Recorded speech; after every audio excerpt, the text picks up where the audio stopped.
You are now listening to Mr. Gentleman Lifestyle Podcast Season 4. Chill!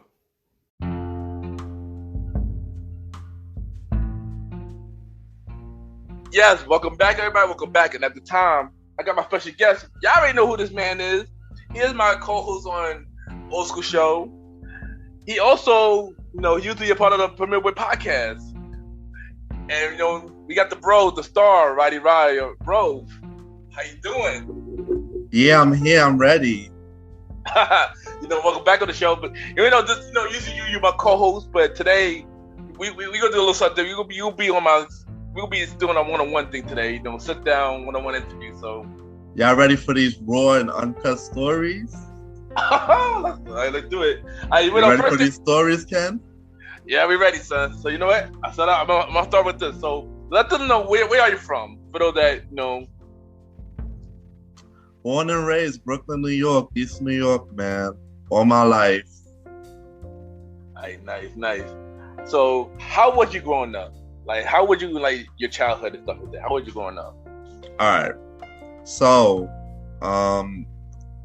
I was raised with, I have an older sister and a younger sister.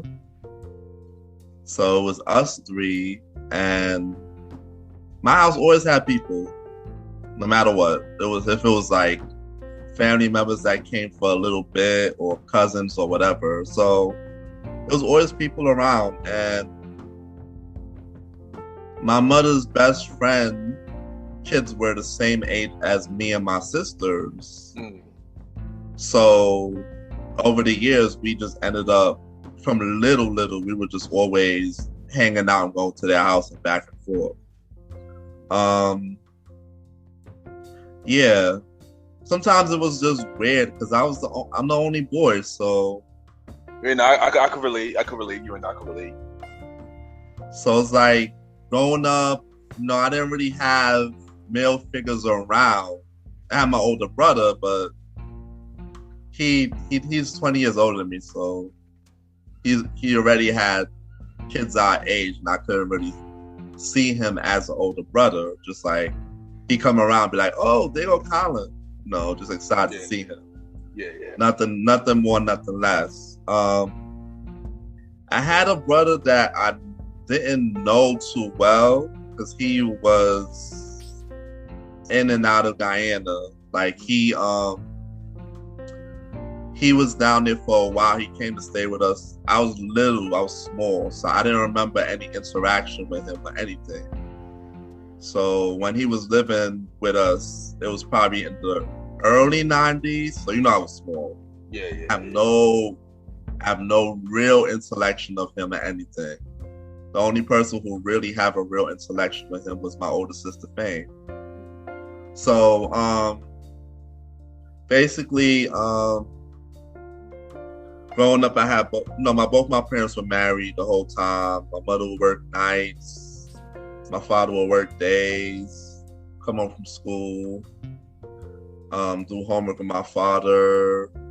He would watch over us in the night, whatever. Then my mother, she'd come home and cook and leave the food for us and, talk to us for like half an hour every day. So that's basically how my constructive childhood was growing up, like every day during the week. On the weekends, they used to always give us things like take us places, all around New York, Brooklyn, whatever. I joined things to keep us busy in the summer, like go to cousin's house, go to like this YMCA thing up the street from me, like just to keep us busy, or whatever. It just growing up in that house, you wasn't meant to stay a whole summer without doing something. So basically, that was mostly what my childhood is. Like, because I didn't really have too much males around, I wasn't too big on sports or too big on wrestling. Even up to now, I really, really care for it too much. So like, in my spare time, I'll be in my room just writing in journals or drawing or writing music. And that's when I started to realize that, I wanted to do something in music, to do something to sing. I had all this free time. And I just started to look at everything. I started to be like a songwriter in my own right. This was from like a young age, maybe like 13, 14. I come home from school, just sit in my room after school and just write or draw or write in my journal. I wasn't really an active person, so that's what really kept me entertained. And I feel you, and we're gonna dive into more of your music background in a few. But let's talk about the school whatever you used to go to named Paul Robeson. Like, how was your experience in Robeson? Like, all right, you and I both know in Robeson you had a lot of dickheads. Yeah. So, there was so much times that I'm a quiet, calm kid. So I used to just go to school, talk to my classmates in the lunchroom in the morning, and then go to my class and just mind my business. But it never always went that way. Yeah. And we all know why, because when you're quiet and you a smart aleck, somebody always want to start. Yeah, everybody want to test you because they think you're punk and stuff. Yeah. So there's been a couple times that I've been punked and asked out in front of classmates and having to stick up for myself and whatever. Just class clowns. But it was also good. Like over the years, I started to make bonds with people that were sitting next to me in my classes. Yeah. Like, I know you remember the twins, Gregory and Gail. Made a close bond with them. Markia. And then like in Robeson, like you start to continue seeing people all the time. Like, you would have 3 classes with them in 9th grade. 10th grade, you used to have 1 or 2. So I started to grow and leech on to the people that I was familiar with. Outside the people that came into the school from me from junior high school, because after a while, I didn't have class with them no more. So I had to grow and start to meet people that I didn't know, which was out of my comfort zone. But, after time went on and, you start seeing the people over and over, like different classes, lunchroom, even down to, oh, shoot, in the morning in the line. Oh, shoot. Yeah. So I had an up and down experience with Robeson. You had some good times. I had some good teachers. Had a lot of crazy moments because, I was a quiet kid, and people used to always judge me, especially these tall guys, these bullies inside the school who was in bigger grades. Yeah. Not only in my grade too, because in 07, to be honest, we didn't have a lot of thugs. We just had a lot of guys who thought it was funny. Yeah, it was a lot. It was a lot of people who wanted to be down, but I know in my grade it was a lot of people in the game, and though your grade went into our grade to be in part of that game, so. No, but most of the people that was in my classes, what I see, they were just trying to be jokesters, funny guys. Yeah. You did have a lot of jokes in your grade too. You did have a lot. I knew a lot of them. You did have a lot of. So, like, these guys would joke more, and they'll just pick on you just out of random and stuff. Oh, you wore that jacket the other day. What's going on? Yeah. Me as a guy, I don't really take things personal too much. So a lot of times they used to just find something to say to me. Yeah, exactly. Yeah.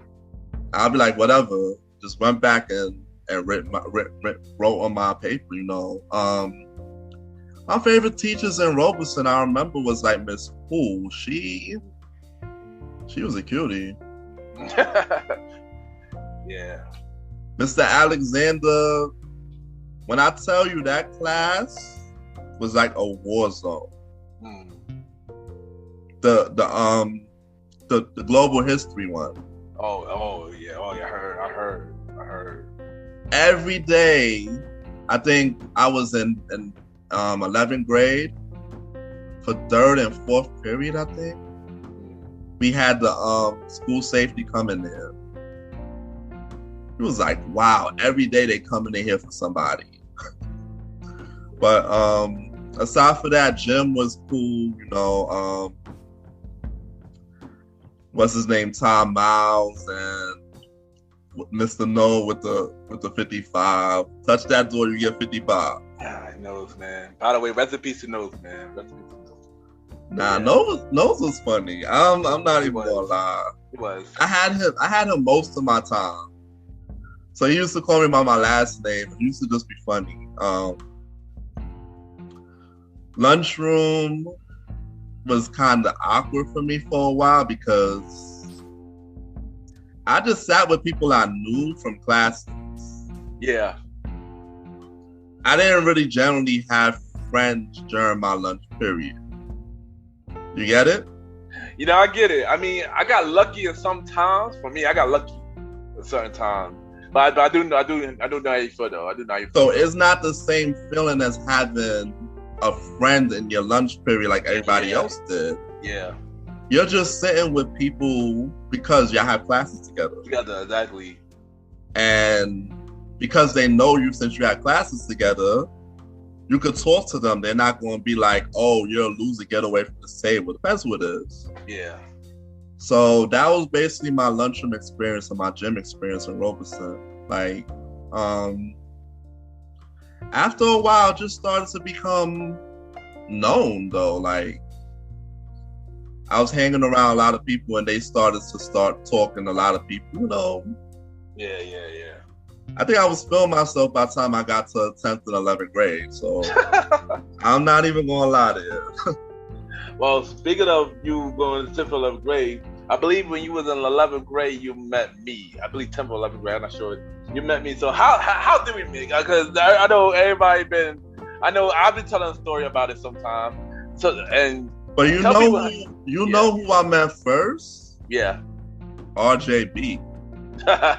It's funny because I think everybody met RJB first. I met RJB. I think he was working in the library. We both was.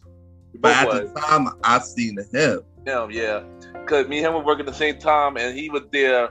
I remember me and him working a different schedules too. So I would go in the library before school at times, and then I'd get stuff from him, and he'd talk to me out of randomly, and I started to see him. So, we started to click or whatever, but I didn't think nothing of it at that time until I started to meet you and Mr. Aaron Sands. Yeah. And Ricky Ramirez. So I was walking with Ricky Ramirez because he, yeah. I met him at gym one year, and he just started to talk to me. So I started to just hang with him. Yeah. Because in my eyes, I'm like, yo, it's an upper freshman talking to me. Yeah. Yeah. So I'm seeing him. I'm just astounded, like, yo, this upper freshman talking to me, and he used to he acted like he ran the school. Yeah. He did. He put on that act like he ran the school. I didn't know how popular Ricky was at that time or what, but I would walk next to him in the school, and I would think I was, Yeah. So basically, we was doing our regular walk in the hallway, and he said, Ken, is that your brother? I seen your brother. And then I guess later on that day when I did meet up with him, he introduced me to you. Yeah. Yeah. Around the college room on the first floor. Yeah. Because he was one of the first people that introduced me to that room. Yeah. He showed me my secret room too. Like literally, I was hanging out with him a lot during that time, I remember. And I remember one time Ricky came to me one time, like, King, do you got a brother? I was like, no. And then I guess later that day, he like, this is your brother Roderick. I like my head, like, I don't know who this boy is. But of course later, we became cool and stuff like that, and we figured out. I found out you were doing music as well, and that's how we really became cool, and stuff like that. And so like one thing, like name one memory that we have together. So many. I know it's a lot.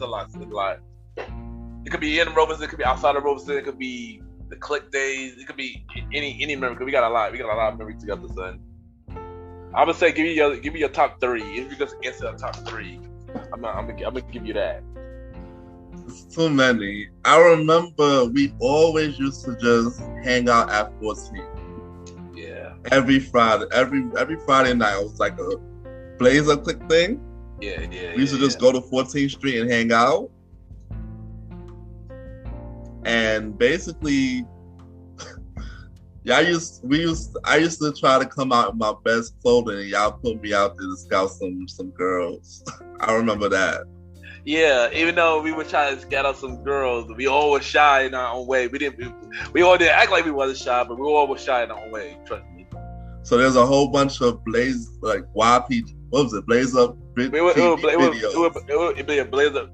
There's a whole bunch of Blazer TV videos with me approaching girls. That's one memory for sure. I remember. Yeah. We used to always just go to Brooklyn Bridge Park just because. Back. Cause you ain't know that was. Sometimes you used to just pit me. Sometimes you and Mr. Aaron Sands and DJ No Request. Or what should I refer him to as? RJB, DJ No Request. So many. He got. You know what I'm talking about? Yeah. You ain't know. Germs, you ain't know. Sometimes I would just be in college and y'all. That was like the second memory. Y'all be in college and afterwards I get out of class and y'all be like, "Yo, what you up to?" And then y'all wait outside City Tech for me, and we go to the pier. We go to the Brooklyn Bridge Park, or what y'all call it, the pier. The Fortress of Sagitude. Yeah, so that's 2 memories. Yeah, cause we could either be there talking, look at that Teddy's, or just playing the music, or have music ideas. Like that's usually what we usually do. Like we usually like different things. It just. Those were the days. That was before Brooklyn Bridge Park and Brooklyn Bridge Park today. Yeah. So yeah. And then the third one is just randomly us just running into situations, but when we just going somewhere. Like there was one time we actually, me, you, and my boy Merlden was walking down the street, and we was walking past that Pret a Manager. What's the name of the store? Oh yeah, I know exactly. You remember that day? Yeah, I remember that day. Yeah. The lady said, "Look, we got some extra sandwiches and stuff. Y'all come pick whatever y'all want." We ran in there and got free food out of nowhere, right? It was mad random, son. It was mad random. I think that day we were doing Pokemon Go day. We were playing Pokemon Go. Probably. Yeah, we were playing Pokemon Go. I remember. And we just randomly just got free food out of nowhere. I mean, it was a lot of other times we just ran into stuff out of nowhere. Like one time we was in Columbus Circle, and I think they had an iHeartRadio concert, and we just happened to see it. Oh yeah. And they was giving out souvenirs, so we went home with some stuff. Oh yeah, remember Usher was there. I didn't see Usher face, but I remember he was performing. Yeah, Usher was there. That was saying Usher was performing. Where I Am was there. I bumped into Robin Williams that day. I do remember that day. I bumped into Robin Williams that day. Oh, you bumped into Robin Williams? Yeah, that day. Yeah, I think that was before I met up with you. That was exactly when I met up with you, actually. Like literally. But we didn't get close enough to see who was on stage. We just heard the music. Yeah, I just knew Usher and Where I Am. I couldn't remember everybody else though. But it was really, it was really packed that day. I remember that. It was really packed. So yeah, those were memories. Just randomly walking around. I mean, other than those, like the fun times, and we also got to work too. Yeah, don't We're forget. probably gonna dive into that just now. Yeah. Don't forget. Remember that time we bumped into Rock Cliff? Oh yeah. We actually shook his hand and everything. Gave him a bow. Yeah. Like that was like really one of the first. Though. Yeah, close up and everything. And we was just walking, and he was doing the Zumba concert. Zumba concert, yeah. And he literally walked up the stairs when we was coming. I'm like, yo. I'm about to say, gave him a pound and everything. I know, yeah, that was crazy, man. Yeah. Fun time. So let's dive into your college life. Like, tell us about your college experience. Well, for college, went to college. I had a couple of people from Port Robeson that was there, like Benji, Kashad, Yannick, Natalie for a little bit, and a couple other people who was in college with me. So yeah, college was all right. It just was dull. I ended up, because like the people who I knew were not there often, I had to branch out and meet new people, obviously. Yeah. So I ended up meeting this guy named Mike, who ended up being in some of my classes, and he introduced me to the Domino crew. So they used to play in the lunchroom all the time in City Tech. So with the Domino crew, I ended up meeting a whole bunch of people for college. Now, a lot of those people don't talk to me today, but it is what it is. Yeah, it'd be like that. It'd be like that. And then in college, like after like my second or third year, I started to get into my major classes for my major. So kind of the same formula like Robeson. I started to see the same people. Yeah. Started to get to know those people and latch onto those people. And that's where I met my boy Daniel, my boy Eugene. Those two were like in my major, so I was in their classes for years. Until like maybe the end, or I think Eugene transferred out, but you remember who they are. Yeah, I remember that. So like college was a little difficult because I always used to fall back on math classes. And then there was one time I just graduated from my associate's degree. I took a whole semester off. I said, screw this. I'm not going back for another semester. So I stayed home, realized that it was better off that I would have stayed in. I should have went that same semester back. Yeah. Because what had happened is the people that was in my classes, they ended up graduating a whole semester before me. So I graduated, I walked down the aisle in 2014, but I actually finished my classes in the fall of 2013.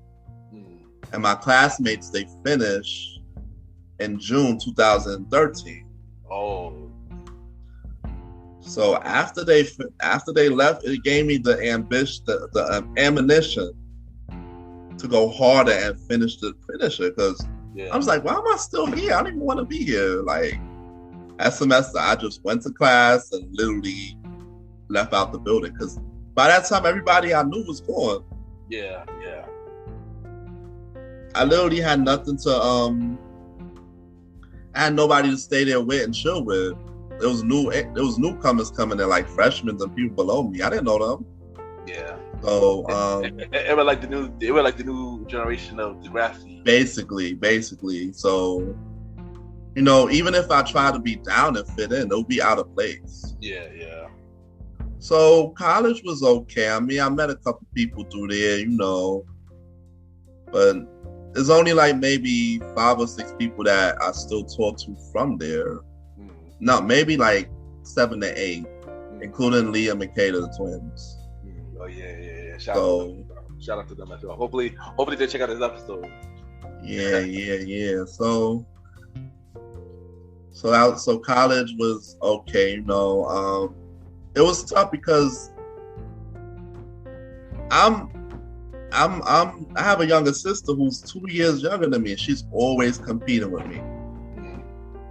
So what has happened is she graduated first, and I was very salty behind that. I'm not gonna lie. We keeping it 100 here. Yeah, you ain't know. This is the personal, but yeah. So for a while, I was salty about it. I was like, damn, how she finished before me? How she did this before me? Like, I'm older. I should have finished before her. I should have graduated.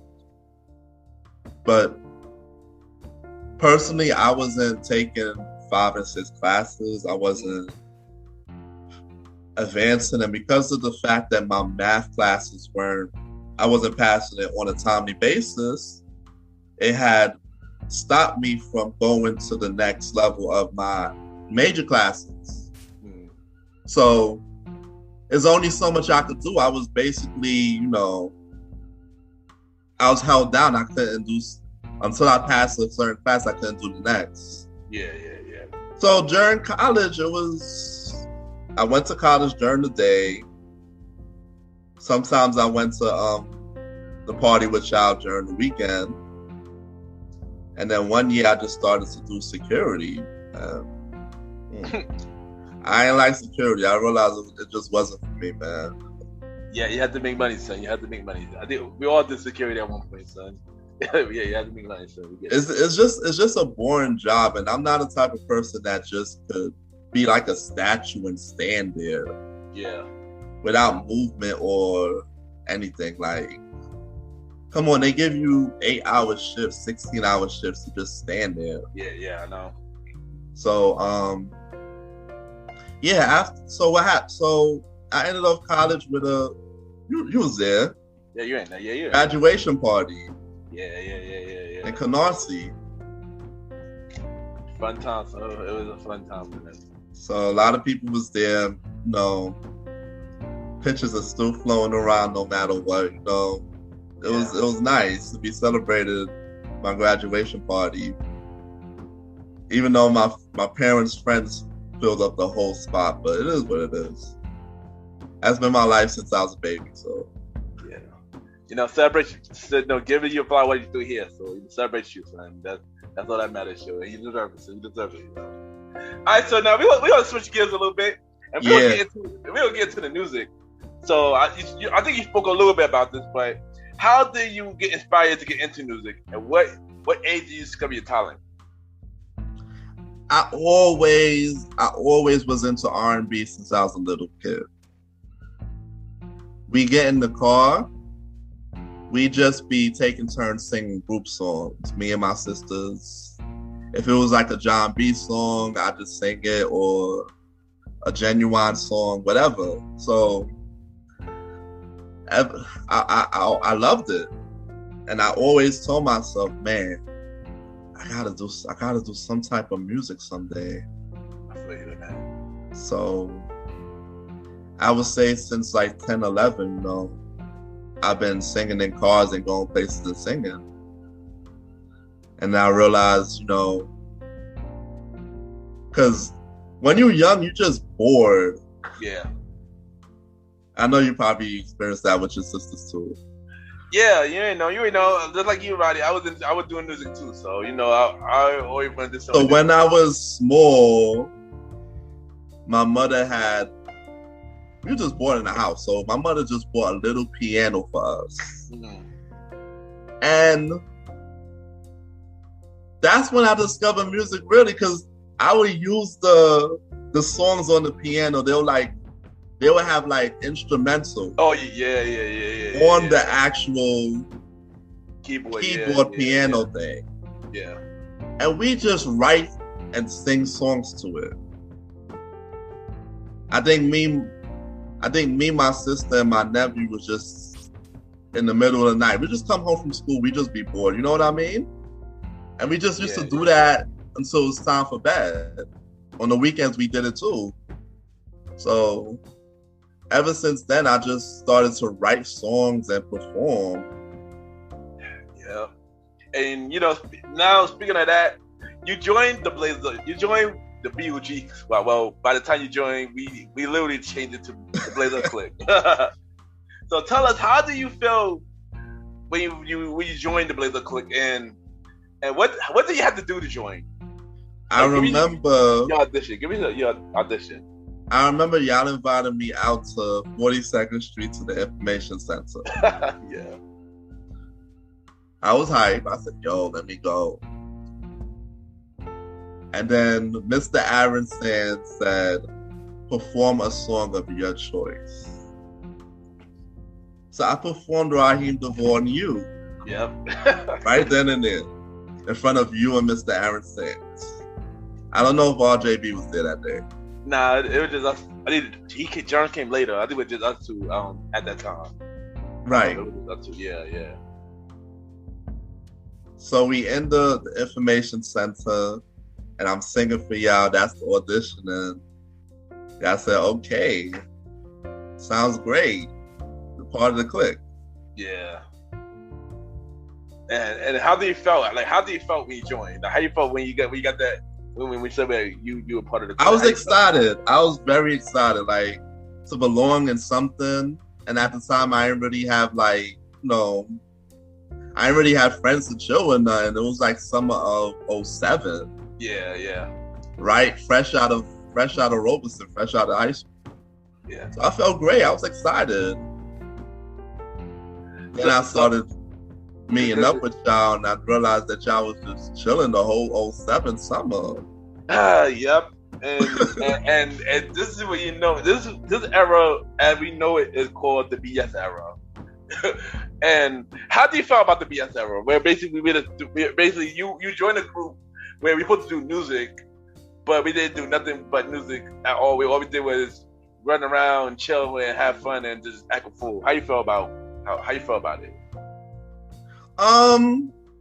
At first I didn't mind it because I actually knew Squirrel back in Robeson, but to see him come around with y'all, I'm like, oh wow, I used to see this dude in the hallway, Squirrel and Ty. Yeah. And then Minnie came back around. I'm like, oh wow.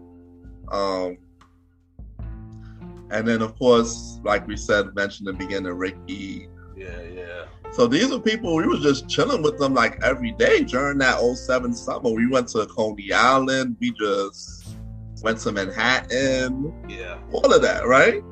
Yeah, we did. I went to the pool hall and all of that. I felt it like, yo, I belonged in something.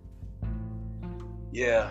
But the thing at that time, I just, even Moogle was coming around at that time. So yeah. I met new people and everything.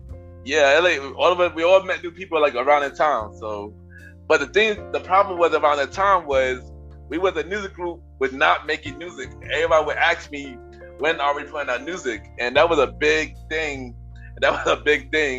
Then a year later, we had the division era, where one half just wanted to have fun, and the other half wanted to do music. How do you feel about that? The division era.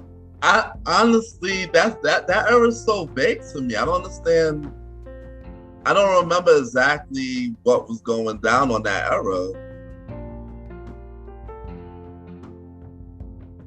You know? It was a really weird time. It was a really weird time. It was just like how, like me, Mally Mel, you wanted to make music, and Jern, Ty, and Squirrel that wanted to just have fun.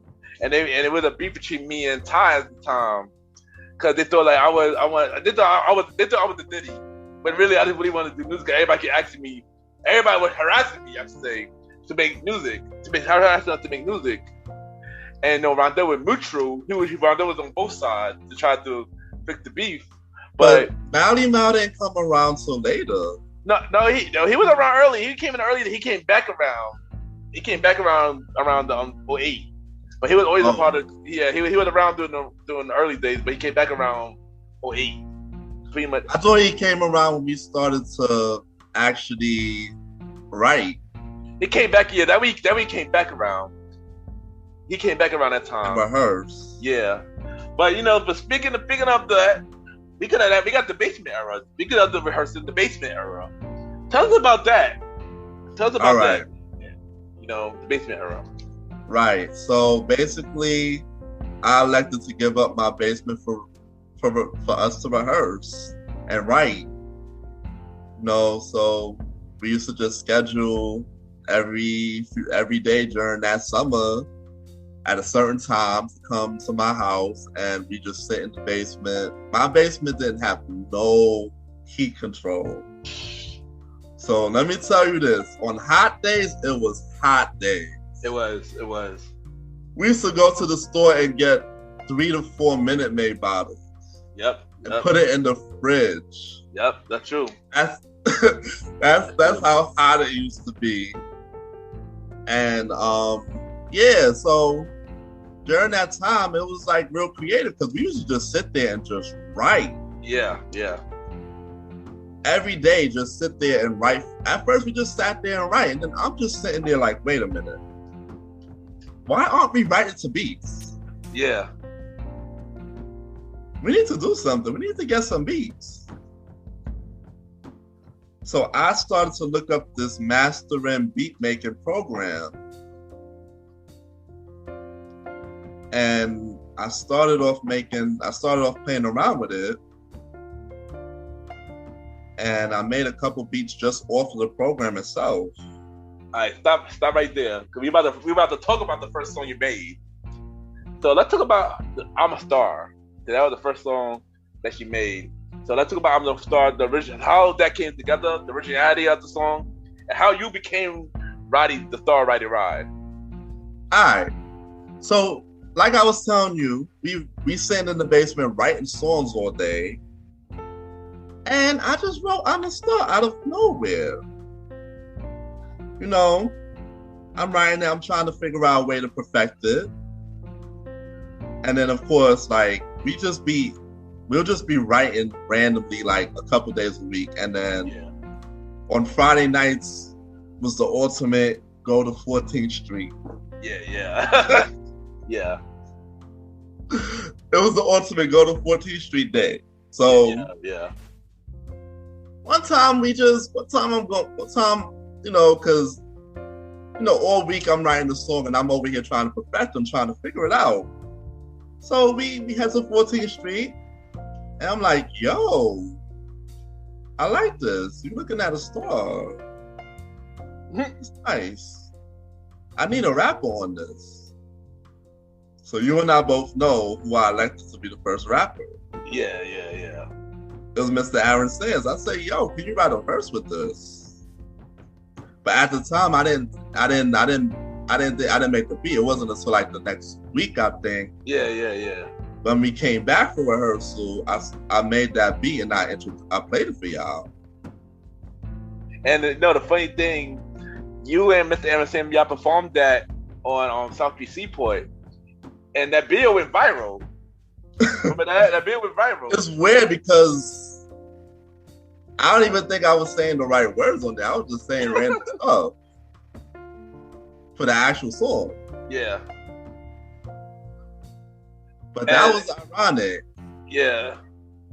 And it was crazy. It was crazy. It had over 1,000 views. I was like, what the? It was crazy. I was like, oh, wow. And the crazy thing about it, the video was very low budget. It was very low budget. It was dark in that video. It was dark in that video, very low budget, yo. I don't even know how that worked out, boy. Me either, yo. So going back, rehearsal was basically I think we used to fit it for 2 to 3 days a week in my basement, right? It was, yeah. It was. So, we just started to just crank out songs. And then I finally made the beat for "I'm a Star," and then me and Rondo were just practicing it for like a minute. Yeah. It was just us two on the song for a minute, just practicing it, trying to get a thing. It was. And then my boy Ray Sean used to come around to the basement era too. Yeah, he did. So he's like, this is good and all, but I think I can make a beat for y'all. I think you said that he made a CD full of beats. He did. He made like a good, I think it was 7 to 10 songs off that CD. I remember that. I remember one night we was hanging out with him and y'all was singing. Was y'all singing the Teddy Overload or not to him? I know it probably was Teddy Overload. It probably was Teddy Overload because first time we recorded it, remember we gonna get to Teddy Overload in a few, but I think at that time it was Teddy Overload. So he said, "Okay, let me make a beat for y'all. Let me make this beat for y'all." We was just going rant. I think it was a rant. Like I said, every Friday we'd hang out in the city. Yeah. So we'd work maybe 2 or 3 days, whatever day we could meet up, because everybody had other obligations. Yeah. But Friday night, we meet up and we brainstorm and just chill and do stuff. Yeah, but I want to know how you turn "I'm a Star" from a you and Mr. Sand track into a team track. How that happened? I don't remember exactly how it went. I just remember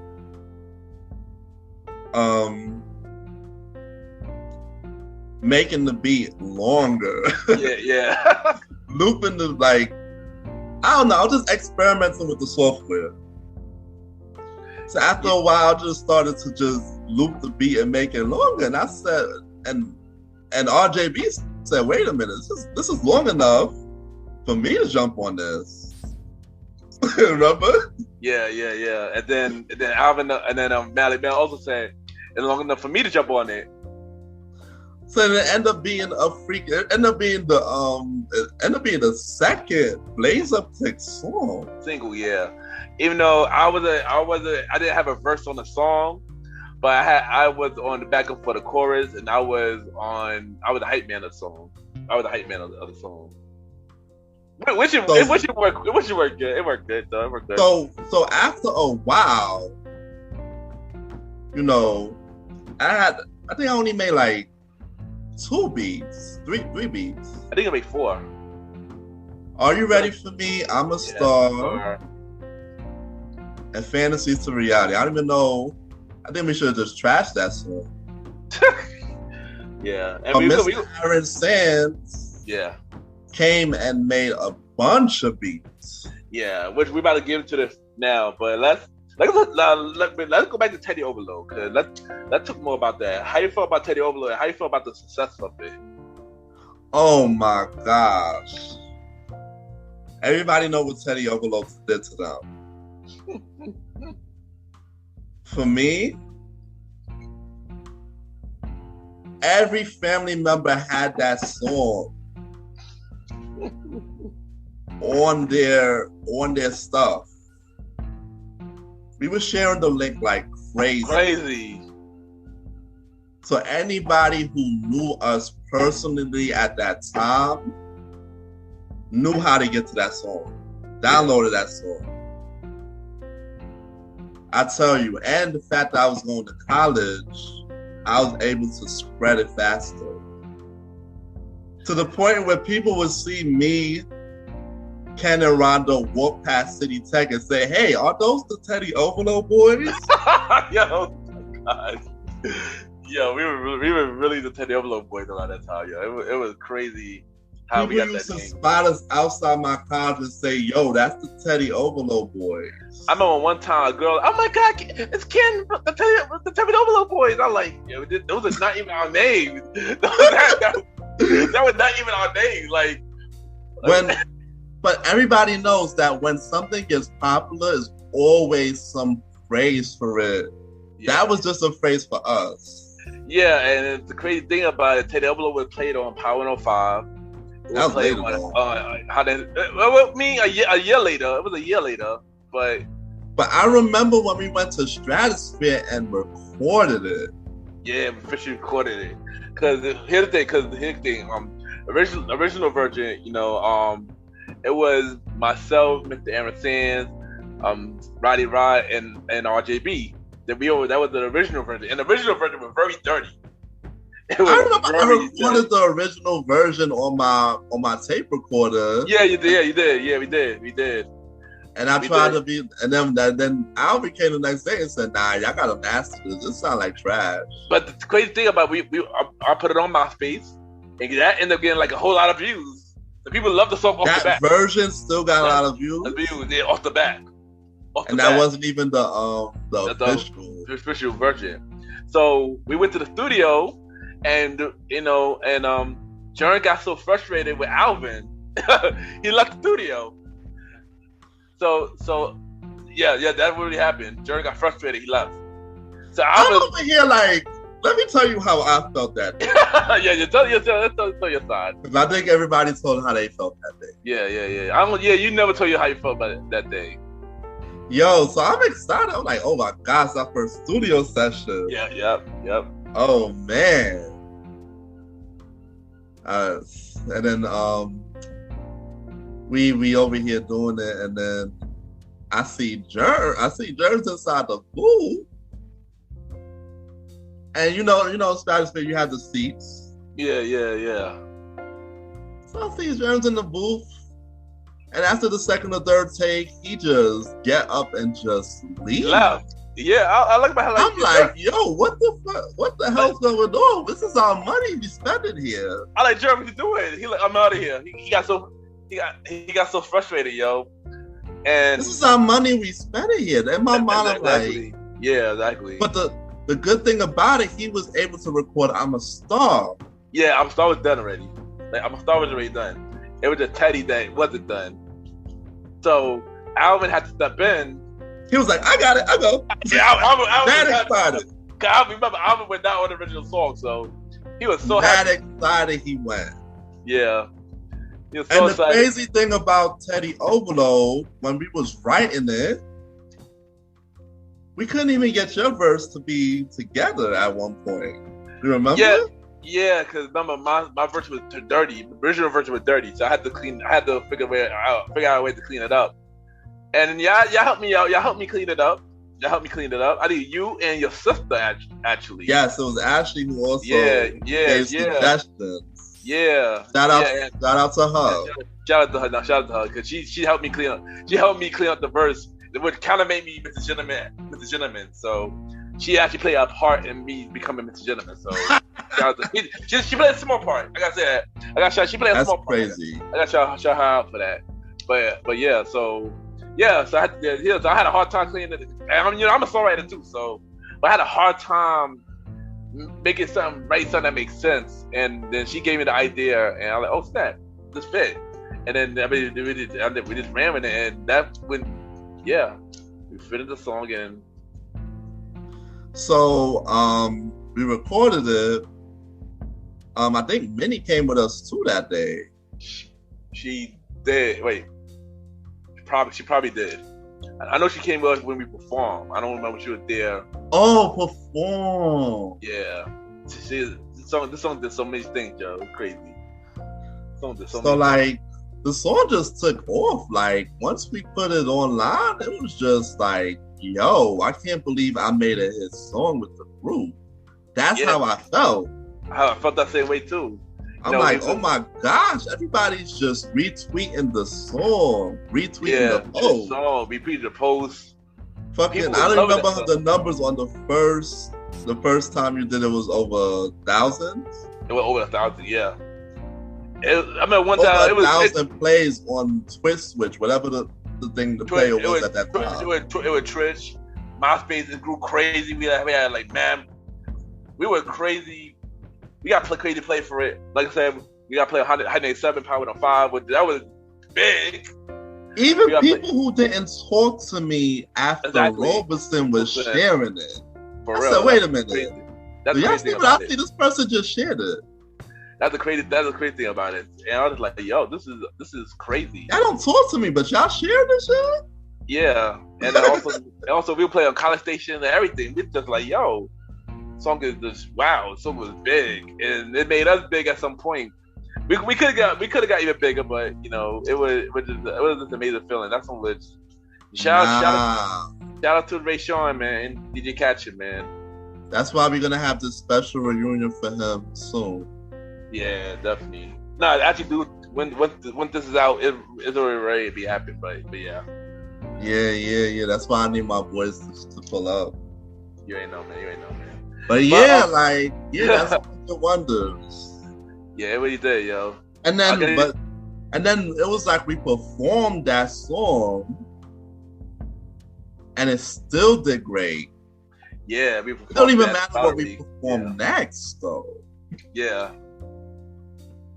Yeah, Tediola was an amazing song, yo. That was really hit the thing. Tediola was before its time. Like, that was a real radio song, son. And yeah, even to this day, man, people do talk about it to this day. That's the crazy thing about it.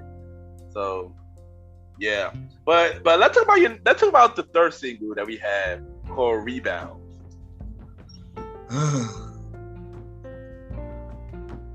My vision, to be honest, for Rebound was I always wanted to have a ballad.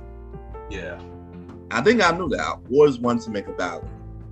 That's why I did Rebound, and that's why I did Fantasies to Reality. Yeah. So I wrote Rebound with you. And then Aaron Sands was the third verse. Yeah. And he made the beat. He made the beat, yeah. But it's like, I don't know, my vocals wasn't up to par in the song. I just couldn't fit it. Like, you was basically overshadowing me on the vocals. Yeah, I didn't mean to, it just happened. I didn't mean to do that, but it just happened. You know, Alvin was trying to push me, like, I don't know if y'all knew, but before y'all used to come, me and Mally Mal used to come early just to get the exercises, bro. Yeah, I remember that. I remember one time I came. I think you came before, and we was just waiting for everybody else. And yeah, right? Yeah. But he literally used to come like early. Yep, he did. Exercises, bro. Like, I remember that. He had me like working like a sailor, bro. Like, I remember just coming downstairs. I think y'all was scheduled to come like 2. Yeah. Mally Mal pull up 30 minutes early. Like, yo, we gonna do this exercise right now. Him and Jody. So she was a witness of that too. Yeah. Ask her, she know about that too. Yeah, I know she was there a lot. I remember that. She was there a lot. But I realized that, my octave could only go high enough. I couldn't really go any higher. So it was like a hurdle to perfect the track the way that I wanted to. Yeah. Even when we was recording it, I had to go in the booth and layer. Yeah. Just so it don't sound off. I ain't gonna lie, that song was really hard to do. I'm not gonna lie. I remember we was on that song for like multiple weeks. He kept saying, yo, let's layer it this way. Let's layer it that way. It don't sound strong enough. Something still sound weak. One thing about Mally Mal, though, he will be on you so you get it right. That's true. That man, he a Virgo. He a perfectionist. That's exactly how he is. So best believe there was hours. I'm just keeping it a buck here. Yeah. I'm just in there like, oh, I don't even want to do it no more. Just give me a 10-minute break. Something. Yeah. Cause it's like we do it again. I'm like, yeah. Boy, can't go no more. And the fact that he really want this song out. So this song was not done. I told him, he's like, yo, I'm gonna put this song out. Like, no, this song's not done, so we can't put this song out. And he put it out. And it just made it. I feel like I'm upset because the song could have been big, but it didn't do as great as Teddy and everything else was, Yeah, man. I mean, we gave it a shot. I really wanted to have a ballad. Song, but it didn't work out the way. So at this point, nobody even mentions Rebound. It's just something that was thrown in the trash. Yeah. Nobody mentions that at all when it comes to us.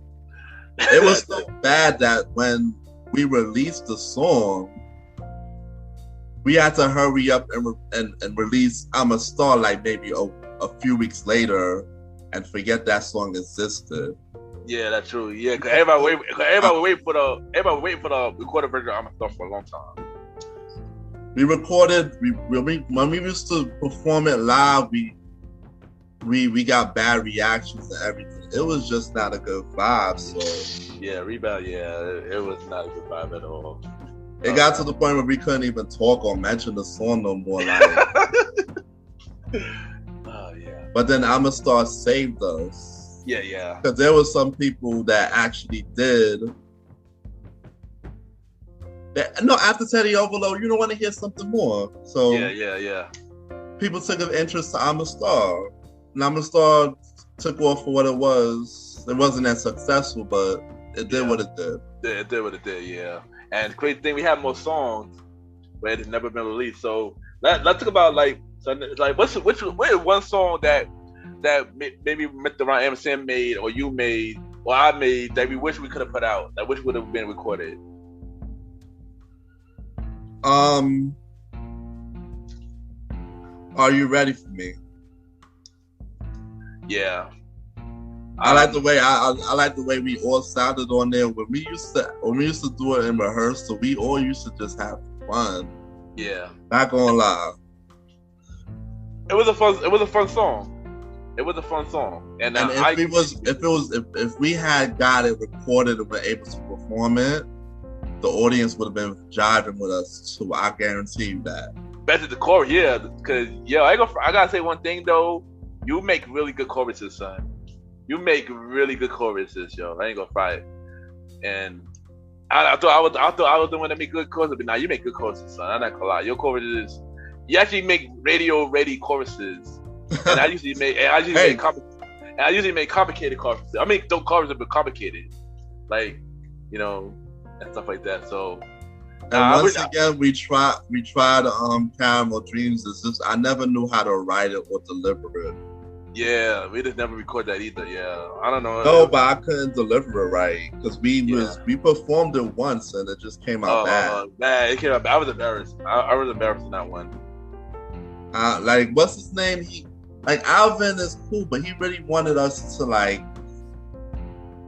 try everything. Yeah. He went to the show. He's like, "No, we going to do everything." I feel like no, we wasn't ready to go on stage for all those songs. We wasn't. Yeah, we wasn't at all. Caramel Dream that day. My bad, Alabama, but that was a really bad idea, man. I had to say it. I had to say it though, bro. That was a really bad idea. But we was improvising because it was just us three going to that. Yeah. Commando couldn't make it that day, so yeah. So I'm gonna ask you a question that I forgot to put on my list. So I know at some point after the Blaze Up clique, split. Again, not break up, but split up in some kind of way because we started doing some other stuff. Mally Mel started doing his solo thing, and you joined on with him in some of his solo projects. So explain that, with Cigarette Ashes and stuff like that. Well, after y'all started to do. Oh, YPG. Yeah, we went to YPG. The YPG party thing, and he still had the burning desire to do music. Yeah. And I'm like, you want to do this solo thing. I support you. I'll come sit with you in your sessions, whatever. So, I used to just go to his, we used to just still do stuff in the basement, and I used to go to his crib and meet up with him. And, it was cool because I'm seeing Alvin in a different light. I'm seeing him in a solo light. Mm-hmm, yeah. So I'm just blown away. I'm like, oh, wow. This is different. Because obviously, while y'all was doing the YPG thing, I still had his back, listening to the stuff he used to make and write and stuff. Yeah. And yeah, so we used to just randomly go to shows and perform. I used to just, if I was available, I would go. No? Yeah. And then one time we just went on stage and did Teddy Overload and met this lady named Mrs. C. Miss Christine. So we met her. She wanted to sign us, whatever. we started to become a duo at that moment. She gave us a bunch of exercises. For me, I couldn't keep up with the exercises. And I was reluctant to do all the exercises, to be honest. Because she would have us wake up at 6 o'clock and yell and sing on the phone and 6 in the morning. I live with my parents. I ain't doing that. And go outside and run if it was cold and stuff. You know, things like that. And write a song for the day, which I did, but you know, it's more like you're being pressured to bring a product out in a short space of time. You know what I mean? Yeah. So it was very lackluster, and I just wrote anything. I didn't really have too much time to perfect it, because let's say she told me in the morning, oh, write a song about how you feel about this. I want to see about 4 p.m. Yeah. How much time do you actually have? Exactly. In the same day, you know? Yeah. So like, she started sending us out to do random tasks, like going to the Sony building on 50th Street. Alvin Deadass was down to freaking go all the way in there and talk and get in contact. I was like, nah, the security here, he watching right at us. We're not gonna get past this dude. She basically wanted us to freaking sneak in the Sony building to get somebody to talk to us. That's crazy. That's one crazy thing I remember she had us doing. And then like, she had us go to perform something in Williamsburg. And then she had us go to Times Square and sing in front of a crowd. She didn't care. Oh, wow. She didn't care if we could get the attention of the crowd. You know, in Times Square, it's just noisy. Yeah. So it's extremely hard to get people to stand up around, but we did it. Jody was there too. Yeah. So after a while, I started to tell her, nah, I'm not even down with this no more. All these activities, nah, I don't want to do this. So, you know, she measured us like students. You understand? Yeah. Basically, Alvin was the star pupil. He did everything she wanted. Yeah. I was the reluctant student. And to be honest, I didn't really care if I did the activity for that day. So it frustrated her.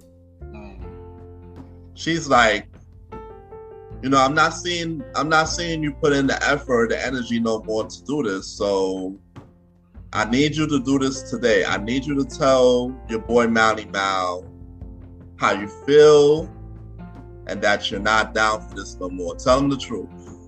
She literally said that to me on the phone. Oh, wow. I said, you know what? I'm not going to waste this time no more. So I had to do it. I had to tell him the truth. I had to tell him that, yeah, I don't really want to do this no more. You can still work with Christine. I'm dubbing. I'm out of here. Oh, man. So he started to still write and do his thing. And then one day, he came to my basement and he started to read. He started to play this beat. And he said, can you make a chorus for this beat? I said, yeah. And the beat is Cigarette Ashes. Oh, man. So I thought of something real dope. I said it. He said, oh, that's cool. I like that. Let's do this. And then Cigarette Ashes was born. Yeah, I ain't gonna lie, yo. The chorus, yo, that song is fire, yo. Yeah, y'all really killed that song, man. I was impressed when y'all made that one. I was impressed. The people that was living with me at that time enjoyed that song so much and we ain't even full blown release it. Them niggas they had me make put it on their MP3 players I think this was MP3 player time, right? Yeah. It's MP3. iPod MP3 player time. Yeah, it definitely was. They had me put it on their iPods. Yeah. So that was also a nice song that actually blew up low key, right? It really did blow up. It really did blow up. I remember one time Alvin performed that song at this spot in Williamsburg, and everybody was singing and singing with Ashley. They had their phones. They said push the lights up. Everybody had their phones up. I was like, oh wow. Oh yeah, this was the time when Alvin was going full Bono performance frenzy. Yeah. And you remember he'll have a performance maybe twice a month. Yeah, he did. I tried my best to make a lot of them. I know at the time I was working, so I couldn't really. But at the time I was still in college too, so yeah. He would have a performance on weird nights. That's what I'm saying. I would be at work. Sunday night, Wednesday night, Thursday night. Sometimes even a Monday. Yeah, because sometimes it was never a Friday or Saturday. Was it? It'd be like I'll be want to make it, but I'll be either through at work or I'll be leaving work and it'd be over. So it's like I couldn't even make it if I wanted to. So that was like a certain day I would do it, have shows. I tried my best to make it, you know. The only one you was ready to make was the Memphis Bleak one. The Bleak one, the one in Williamsburg, and he had another one in Brooklyn. I've been to like a good 4. I would get to like 5, 6. But he was just going on a mayhem of performing. Yeah. Like maybe twice a month, 3 times a month, bro. Yeah. Like he was going off performing every day. I was on stage with him when we did the Brooklyn Bushwick one. We had made shirts. Mm. I know where you were that night, but I was at work. Yeah, I was at work. I remember that night. I was at work. He got me a shirt. I brought a shirt too, but I couldn't make it. I was at work. I couldn't get out of work at the time. He had bought shirts. We had piled up in a van. We was literally like on some groupie type shit, bro. Coming to the concert, full force, heavy. Yeah. He had his boys from work. He had his girl at the time. He had people. He did. Even Mr. Aaron Sands was in the audience that night. Yeah. And he remembered that. Yeah. Like I said, I wish I would do that night, man. But you ain't know. Shout out to the bro. But you used to check the videos. Oh yeah, I'll check the videos. You know, if I wasn't there, I would share his stuff everywhere. So he know that I was like his low key manager. So I used to share stuff everywhere, like online and stuff like that. So he knows. But shout out to he got videos for every performance that I was on stage with him. So yeah, like I would be with him and he'd randomly pull up on his phone. Like, you remember this? Like, out of nowhere. Yeah. Mally Mel, yo. He got new news coming. You can check him out on the Premier Boy podcast. Yeah. So let's start. So let's switch up a little bit. Let's take away from the news. You know, we all love music, but we got to switch up a bit. And let's talk about this thing called. We used to start the thing called the bashment, summer bashment. Okay. Yeah. So let's start how. Cause this was your idea. So I'm gonna let you explain how that got started. All right.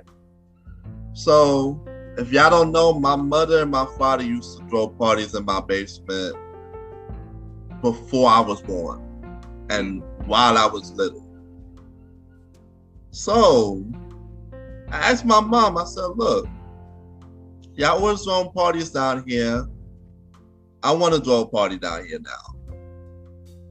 So, of course, they set me up. Everybody was being supportive for the first one, trying to set us up, you know? Yeah. We got the okay.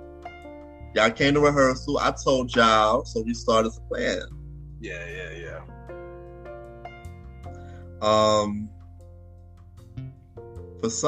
So then the first one was more like, we didn't have a lot of people. It was a good 30 people. It was good 30 people. No, I remember Julie was there. A bunch of my family came through. Alvin was done, drunk, I think. Yeah, he was. He run up and down Brownville saying F Brownville. Yeah, he was. But shout out to Sam Austin. He was there for all of them. Sam Austin was there too. Yeah, he was there. And I think Emperor? Yeah, Emperor was there. Yeah, Ray Sean Cousins. Emperor did the music. He did the music, yeah.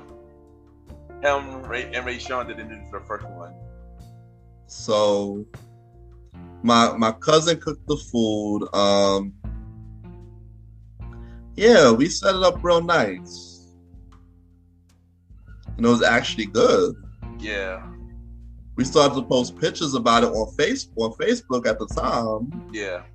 Because at the time, Facebook was like, everybody had Facebook at that time. Yeah. It's not like how Instagram and Snapchat everybody got now. So yeah. Well, everybody used to see it and write under the post. Why wasn't I there? Why wasn't I a thing? Right? Yeah. I mean, back then Facebook was completely different, yo. It was easier. Honestly, I think back then Facebook was easier to promote back then than it is now. It is. And then, like, since everybody was on it during those years. Yeah. Because nowadays, not a lot of people log in at the time like that. But yeah, the promotion was good. Yeah, it was a cool night. The first one was cool. It was. But then people keep hearing all of us saying they want a second one. So that's about the second one.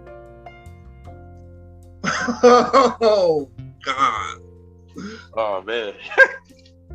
Second was crazy. So we did it again in my basement the next summer after. Next year. I think this was 2010. Yeah, 2010. So we over here trying to do things slightly differently. We have bartenders. Yeah. We have more DJs. We have more DJs. Jern with a DJ. I think you made your DJ. I think you DJ. I had bought the DJ thing for that one. Remember? Yeah. Where you put the iPods in. Yeah. And you play. Yeah, I even DJ. So that was like the first turntable thing that I had at that time. So it was a lot. Some Bashment 2, a lot went down. A lot went down. With a lot of startness. It was a lot of. Oh my God. It was a lot of drama. I don't even know where to begin, bro. Like at the time, my boy Tyler was dating Google and Minnie. Oh my God. He's telling us he want to invite both of them. I'm like, bro, that's not a good idea, my nigga. I was like, you bugging, son. I know you bugging, man. He said that to all of us, and we both said, nah, don't do that. It's not a good idea, right? It's not a good idea. We knew Minnie personally. Yeah. I didn't know Mugu that well. I knew both of them personally. But yeah. I know Minnie got emotion, so I'm like, nah, don't do that to her, bro. Yeah, don't do that. I like, don't do that, man. Mm-hmm. Next thing you know, they both like, it's very hot. So I'm over here like, yo, y'all know my basement gets extremely hot, right? Yeah. So Ray Sean had an idea. He's like, yo, I got a heavy duty air conditioner. That air conditioner didn't do shit, bro. That air conditioner only flew from where the window and the DJ set was, maybe a little bit to where the bar is. It didn't circulate the rest of the room. Damn, yo. So I'm like, yo, let's get a circulator or something. So I'm trying to tell y'all, let's put some money together to go to Target and get a fan or something. Yeah. You know what Mally said? I got a fan in the house. He did. Don't spend your money. I got a fan in the house. So the night come. I think Rob and Rashonda came early. Right? Yeah. They were, yeah. Then a whole bunch of people, well, What time did we start? Like 10? I think like 9, 10. I believe it's 9, 10. Cause we didn't until like 4, like 3 or 4. We went and got liquor. Mind you, the beginning of the party, we have a whole bunch of liquor. We all pitched in, bought something. Yeah. Oh, God, tell me why. It's not even the end of the night and the liquor done. It was done like an hour or 2 later. Into the party, how? Into the party, I don't even know. It was crazy, yo. How was it done an hour into in the party? I was like, what is going on? So much shit happened that night, bro. Don't forget the gang. Don't forget the gang. Oh my God! So my mom's gonna buy these red and blue lights. She's gonna say, "Oh, you can put these for the party," because my lamps had those interchangeable lights. Yeah. We put a red and a blue light there. Oh, God. At the time, we didn't have a lot of people in the basement at the party. Yeah. So we just outside scouting. I think also Talon went around trying to get people to come in. Yeah. So then next thing you know, some hood dudes come in. I remember that girl Jasmine and Delroy was there. I remember Ariel, Jasmine, and that night. And Tamara was acting like dumb as a rock. I had 2 exes and 1 girl that I made out with that night. That's all I'm saying. Nah, bro. Like, Tamara was acting dumb as a rock. Then you had that Shaquana girl there. You had Gosh. Me and my family was tense because the whole basement thing got out of control because it was so hot in the basement. People was outside. But mind you, it was almost 100 people. So people didn't want to stay down there. Yeah, and it was outside. Yeah, it was a bit much. We didn't expect the success of the Bachelor 2 to get that much like that at all. I didn't even expect that much people. Me either. I even invited some people that I know, and they came to the basement. So it's like, it was big. It was really big, you know. And then DJ Emperor was pissed because his speaker broke. Oh yeah, I remember that. I remember he left. I believe he left. So I took over the DJ set. So I thought he left out low. I'm like, yo, you're the DJ for the fucking night. Yeah, so I got. No, you're not the only one that took over. Everybody took turns. Yeah, Ashley took over too. I went on for 10 minutes. Ashley went on after me. Jern went back on. Drank something and he just he was drunk. Yeah. Oh yeah, that too. A lot. So we out of DJs, but the party must go on. We have 100 people. Yeah. So, like, who was there? I think Rondo was dating Wendy at the time. Yeah. And then Wendy and my sister got into an argument. Oh gosh. And you know how Rondo gets sometimes. Yeah. Rondo's like, I bought this cake. I want to cut my cake. Yeah. I'm like, bro, do you see what's going on? You see Exactly. And then outside is no different. Outside is mad drama. Like other people that I know is fighting and arguing. I'm like, oh come on, it's been a Google and Minnie was fighting too, right? Oh gosh. It was a lot. It was a lot, son. It was a lot. Shit. People describe Summer Bashment 2 like, what was that movie called when it was partying? Something X Factor? Oh, Project X. People describe Summer Bashment 2 as Project X. The crazy thing, it was nowhere near Project X, but it was a success though. Nah, it was a smaller version of Project X. Let's say that it was a smaller version of Project X. So, yeah, too much was going on. I lost control of the whole party, the whole situation. Yeah, all of it. And Madaba tried to help out. You know, Delway tried to help out. Big Ken, try to help out. I try to help. It was a lot. It was a lot going on, yo. So we had to end that whole shit. Yeah. I had to tell everybody to get the hell out. Yeah. Rondell came to me the next day to grab his cake from the freezer. Yeah. And my parents was like, nah, y'all can't do this again. That was too out of control. We gave you the opportunity to throw something. How did it get so out of control like that? Yeah, girls drunk and stuff. People was under 21 drinking, all of that. Yeah. You don't even know what happened to people when you left the house. You could have been responsible. You know, I got scolded for that. Yeah. So he came over the next day to grab his cake, and I said, "Nah, we can't do this here no more, man." Like everybody said, "Nah, we can't do this." Yeah. So we never had a summer bash at my house. We just had small gatherings. Yeah. But we did have part not exceeding 20 people. Yeah. But we did have part 3. But we're gonna talk about that a little later. Cause gosh, God. Another fuck up. Yeah.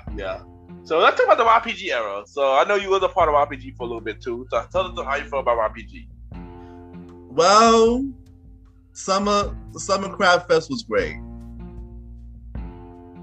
That trip was great. I enjoyed it, and then we all started to talk about RPG on that trip, that bus ride back, right? Yeah. It started from going back on that trip. Yeah. So, Rebel was cool. Rebel had 2 floors. Like, we had the cage. We used to roll deep just going to Rebel. And the thing was, we used to roll deep, just regular, and we wasn't promoted at the time. Compton hit me up saying, "Yo, Ken, you should be a promoter." Then now when I add Rondell on, that's how RPG really started. All because of that. So we used to roll deep. Oh my gosh! I look back at those pictures. We literally had, I think it was like 10 to 12 people we was rolling with every time. Yeah. Between the guys and the girls. Yep, it's true. So like every time we go, there was some nights though I fall asleep on the couch and Rob will catch me. I think that was all of us. That was all of us at one point. I'm not gonna lie. He used to deadass have a whole gallery of me sleeping on the couch. Because on the second floor they had couches. Yeah. It was comfortable, so it was comfortable. We used to always get that section. How though? I don't know. I don't even know. We get it.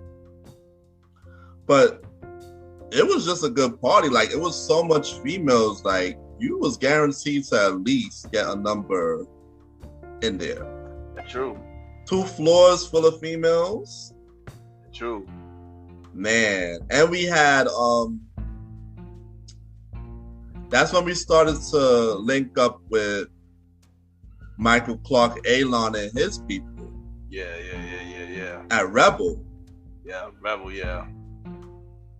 And then we met the whole City Elite group.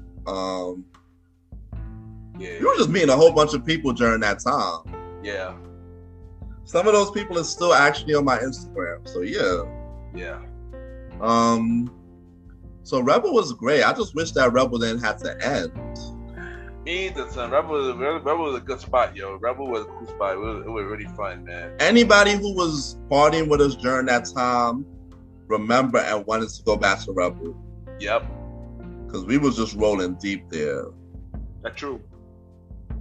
I mean, at the same time, I think I was in my second year of college.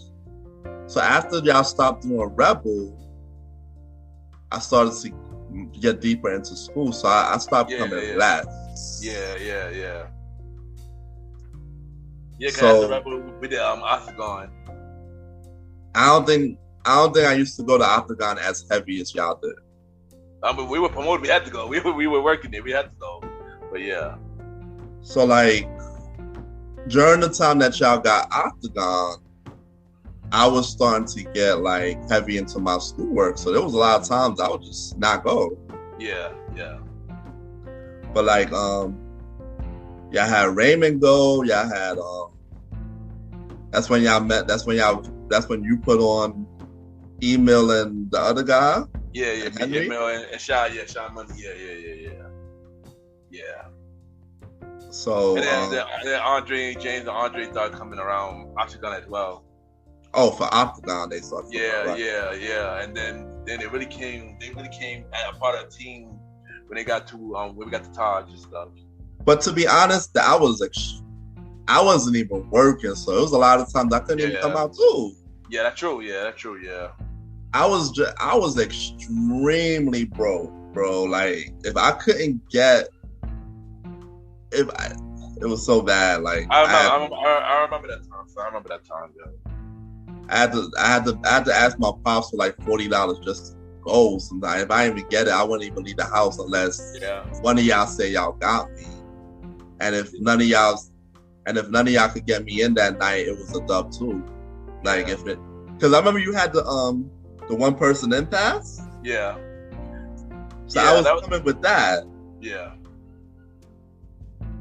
So during a lot of that time, I didn't really go to Octagon until like towards the end, and then I had my birthday party there, and then that was the last night of Octagon. Yeah, and the thing about we didn't know that was the last night.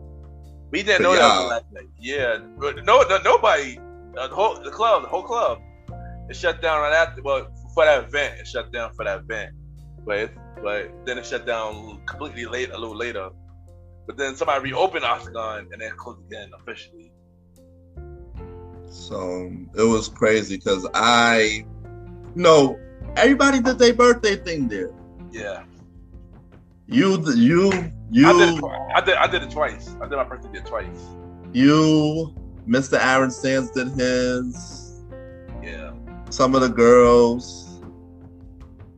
Yeah, and Rob didn't get a chance to his birthday there because he had to change location because Octagon got closed down after that. So, right. Yeah. So, like, Octagon was okay for me. It was okay. It was just It was good because the DJs y'all had was Zach was the home DJ for Octagon. But then they had like Chow and Platinum Kids there for the reggae segment. Yeah, for the reggae segment, and Kevin Crown and stuff like that, So it was still live. Why did Email used to go on the stage all the time like he owned the place? I don't know. You gotta accept that. I don't know, man. Shout out to Emil though, but I don't know why he did that. Or I don't know why he did that. I can't answer that for one too. I was trying to go behind the stage to avoid the coat check because coat check was a bitch. Yeah. I lost my ticket like twice in coat check. That shit was. Don't ever lose your ticket in the club. Shit is annoying. It's the worst. It happened to me a few times. You literally have to wait till the end. Yeah, it's the worst. Even if they let out the club and it's 5:15, you have to. Yeah, you have to wait till the end. Yep. You have to wait till everybody get their coat. The house. Yep. It's the worst. Yeah, it's the worst. That's what I hated about it. Like the good thing about it was what's his name knew me. Yeah. Jay King of Hearts. He knew me, so after a while, he just started to just let me in. Yeah, but the thing about us for Octagon and Rebel, we didn't have no power at all. We couldn't do anything. So we didn't have no power. So it's like that's the only thing that I didn't like. You know, I like the opportunity, but we didn't have no power. We couldn't do anything. Shit. Yeah, like at all. It was up to Taj and Catcher that we had some sort of power because we were independent. We wasn't really under nobody. Yeah. We were strictly under the club. We wasn't under no promoter. We were strictly under the club. So like I really thought y'all was under Rocky. At one point, we wasn't under Rocky. At one point, the Rocky let us go to let us do our own thing. Right. So when we started at Taj, we was under Rocky for a little short while, but then Rocky like, yo, do your thing. He basically like basically, let's say show us the ropes. Show us the ropes, and when we knew what to do, he just let us go.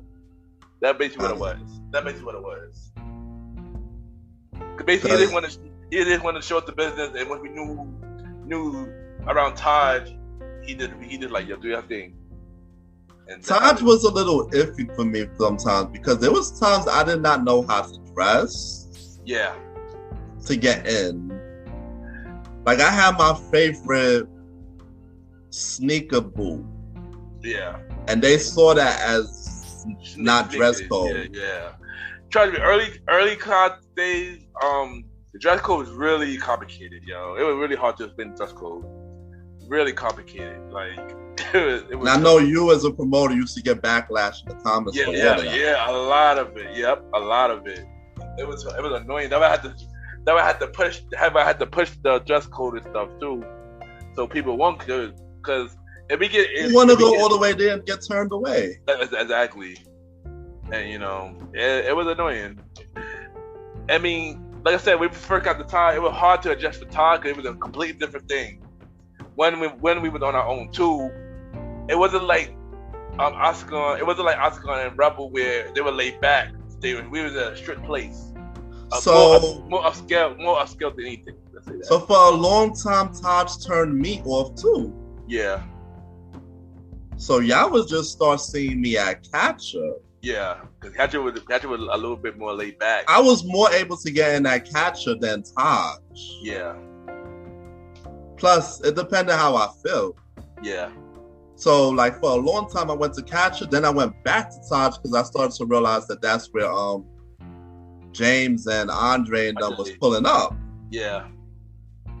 So that's how I felt about the YPG days. I was just like flip-flopping between both. Like, yeah, I tried my best to support as much as I could, but it was sometimes, after a while, I just wasn't really trying to party like that. I mean, I get it, but I would say that you play a big part on helping us out. So I appreciate that. That's all that matters.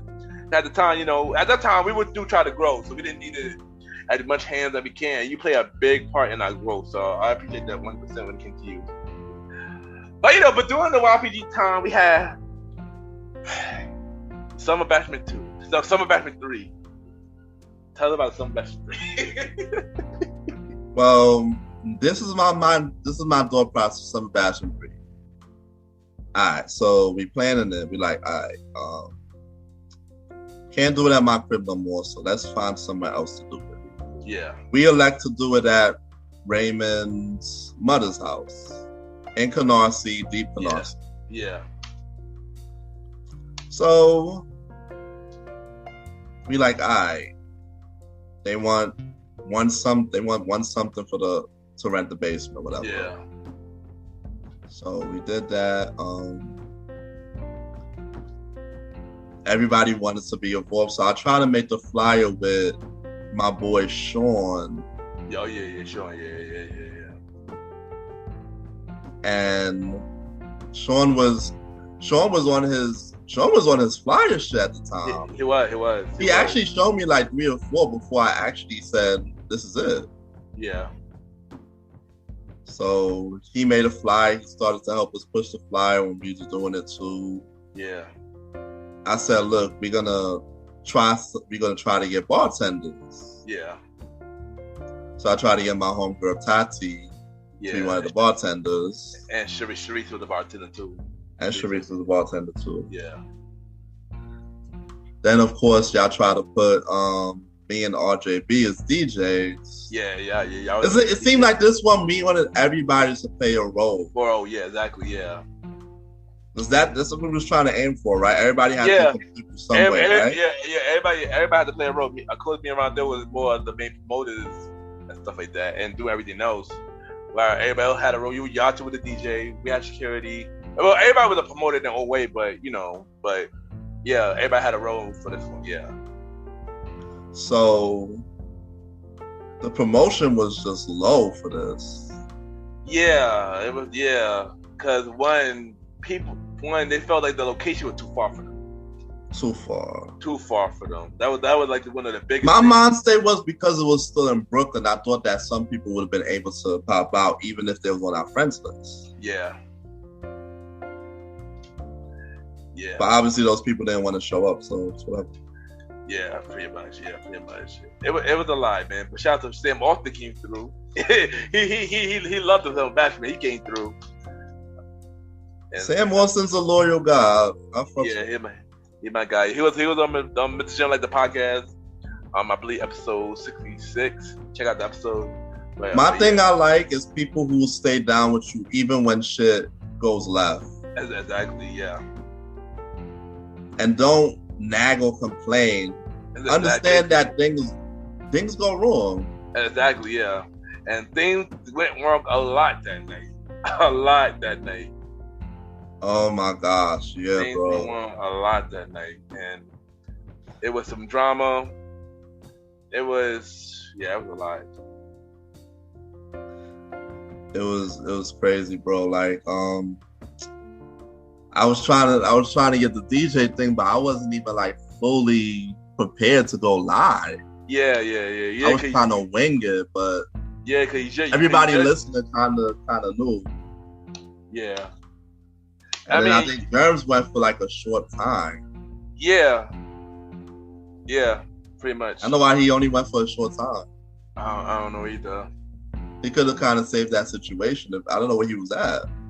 Yeah, but we had a replacement DJ just in case. We had DJ Shuffle Max, who kind of saved the show in a sort of sense. He kind of helped it out in a sort of sense when I got front. Yeah. Right, and that was the first time I met DJ Shuffle Max. I met him a few times before that. Before that? Yeah, a few times before that. That was the first night I met him. Oh, the first night you met him. Okay. So, yeah. So it was just disproportional because we couldn't even get the ladies to come out. It was basically Raymond Cousins there. Yeah, and a few of our friends. It was probably the worst turnout we had. Complete worst turnout we had. So the dudes that did pop up, they didn't like the flavor of females that was there. I kind of get it. I get it too. Yeah, I get it too. I wasn't feeling none of the girls that was there, so you've seen a lot of people just come through and walk out. Oh yeah, that's true. Yeah. It just wasn't a good thing. So we just decided, nah, this is it, man. This is it, yeah, we can't do it no more. Even though people suggested many times, but I like, nah, we can't. Nah, we can't do that. And that was the death of the Summer Bashments. Yeah, sadly, son, that was the death of Summer Bashment. August 2015. Yeah, rest in peace, Summer Bashment. You will not be missed. Nah. So that fast forward a little bit, and let's go into 2019. September 2019, September 11th, 2019, where myself, Mr. Aaron Sands, and the star. Let me take that back a little bit. I skip a topic. We had also the night of the Summer Bashment, the birth of DJ Retro. How did DJ Retro came to birth? Well, I always wanted to do a DJ. I guess I always seen DJ Caution, Emperor, and I had a cousin named called Pesos that was DJing. So I always said, "Oh, let me try this. Let me see what it's about." So I started to do the DJ thing from there. Started to get gigs and practice and everything. It was like in the beginning, I was very enthusiastic about doing it. Yeah. I wanted to learn and play as much as I could. But why did DJ Retro stop? Like, what made you want to start DJ Retro now? All right. So over the time, I started to realize that, I don't know. I think I was probably stubborn about it, to be honest. There were some things that I knew I needed to work on to be a good DJ, as in mixing and keeping up the energy of the party and reading the room. And I would work with other DJs to help me in those areas, but you know, it just wasn't seeing no improvement. And I don't know, I just started to, you know, I started playing gigs and whatnot, and I started to realize, you know, I had to be honest. Do I really have the love for DJing? Because I probably had like maybe 8 to 9 gigs in total. Wow. I got tossed off the set in 2. Oh wow. One time was at Kim's house. Oh wow, yes. That shit was an embarrassment to get tossed off the set. But the next few months, I came back and did it again, and I regained myself at Kim's house because it's like that year. I think she had a lot of stuff. Yeah. And she just made us the resident DJs. Yeah. So yeah, I could say that I wasn't. I guess I was getting criticized so much about being played because I was trying everything. I was trying to do lives. I was trying to do post stuff on Instagram. Everybody was saying, "Yo, something's off. What happened?" I used to get messages on my Instagram, threats and all that. It was just crazy, man. Oh wow. I mean, crazy. You my brother. We talk a lot. I didn't know all that. I didn't know all that was happening though. I didn't know all that. Not that deep. Well, not threats, but like people would criticize under my posts and stuff. It was just crazy. Like it just made me lose confidence in DJing. Yeah, I get it. Because I felt like I'm looking at guys like, you know, True Blends and these other guys just flawlessly playing stuff. I'm trying to get to that level, but it's like a pinnacle I can't reach, or I'm trying and I can't reach. So it gets me to a frustrated state. I get it. I understand. So like when I was doing run-ins with DJ Shuffle Max and DJ Pat Stacks, these guys were being too cocky to me. It started to make me feel like, oh, you can't play, you're not a DJ and shit. They were doing more harm than helping. Oh wow. So like I didn't feel confident even going live no more. So that's why I just ended the whole era, because if I didn't feel confident doing it, then what's the point? Yeah, I feel you that, and that's crazy, yo. I mean I knew a lot of the stuff you were going through, but I didn't know like that. And wow, that's crazy, son. That's why we bearing it all here. I'm telling you everything here. You ain't know. It's all personal, you know. And glad you told me that, son. Hopefully one day that you get the confidence to get back on there, because you are a good DJ to me, son. You kill it. You are a good DJ. Especially a good old school DJ. You got good ear for music, so I do believe that you could kill it. You know. I don't even like the new stuff out now. I mean, not the new stuff either. I mean, but you retro though. You could play the old school, call it a day, son. This to be strictly old school DJ, call it a day, but as a DJ, I feel like in order for you to be a good DJ, you need to be versatile in all. Yeah, that's true. Because you could get a gig. Yeah. And you go up third. What if somebody went up before you played everything you need? Exactly. Yeah, that's true. Exactly. Or played your genre. Yeah, that's true. You're right. Don't get me wrong. I know how to play dancehall and reggae too, but still. So like, you know, I didn't feel confident doing it no more. I didn't feel like I had everything to be a DJ, because it's not easy.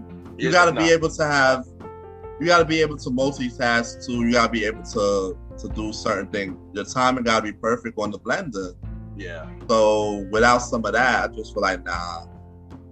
And I just made the choice to be honest to myself, to be like, nah, I'm not gonna go out there and have people that believe in me go to their parties and fuck it up. Yeah, that's true, son. That's true. You're right. Because then one thing for sure, like if you keep fucking up, you're not gonna get gigs. Yeah, that's true. They're gonna look at you as a joke. So yeah, true. So I had to do it before the embarrass. So I had to be real with myself. Yeah. So yeah, that's why. That's understandable. That's understandable, son. That's understandable, son. I mean, I will play now and then, but I don't want to be known as a DJ because that puts more pressure. Yeah, exactly. Because they know you as DJ. That's why I changed the name too. Because I said, nah, don't call me DJ Retro no more. I don't want to be known as DJ. That puts so much pressure to know that, oh, he's great. We can book him to perform in a live set. And it's like, you know, some people, they will look at your stuff and just believe in you. What if somebody put me in a stadium? I would embarrass myself. Yeah, I mean, that's why I kind of stepped back. I mean, that's why I'm not as heavy on. Sometimes you gotta look at it like that. Exactly. Yeah.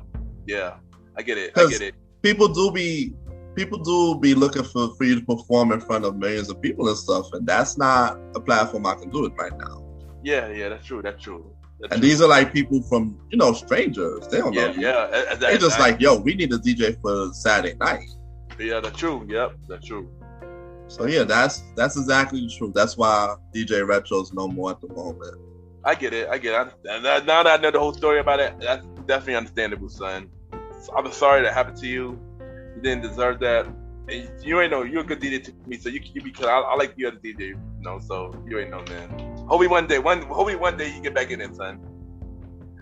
But you know, now that get back to the original thing I want to talk about, September 11th, 2019, the Premier Boy podcast is born. How you feel about, you know, myself, with Aaron Sands, and DJ Retro? How you feel? I mean, well, at the time, DJ Retro, but how you feel about the Premier Boy podcast when we started? I was looking forward to it. I seen you doing your podcast for like almost for a while, and I realized, you know, don't get me wrong, I wanted to do something too. So you gave me a little chance to spread my wings and spread my word, and it felt good at first, you know, when it was just the three of us. Yeah, and here's the thing, because originally the Premier Boy podcast was supposed to come out first. It will come out in 2018. Yeah, originally we were planning to do a big studio, but you know, things didn't work out. So that's why I put out Mr. Gentleman first, and just to see how it go, and then maybe see who I could bring on. We want to bring this idea, so I'm glad we finally got the idea of Premier Boy podcast and stuff. And yeah, we're gonna switch gears a little bit. We're gonna come back to the Premier Boy podcast and stuff like that. Let's talk about the pandemic. Like, we know we was in a pandemic and stuff like that. Was. So, you know, how had the pandemic affect you, and what did you learn about it, and everything that happened to you in the pandemic? You know, basically. All right. So first thing first, like I said in the Premier Boys podcast, my job had the pandemic hit, and then my job had me coming for like another week. Everybody, all the staff was sent home. Nobody was tasked to come back but us. I walked through Times Square. It looked like I Am Legend when Will Smith is in the city by himself.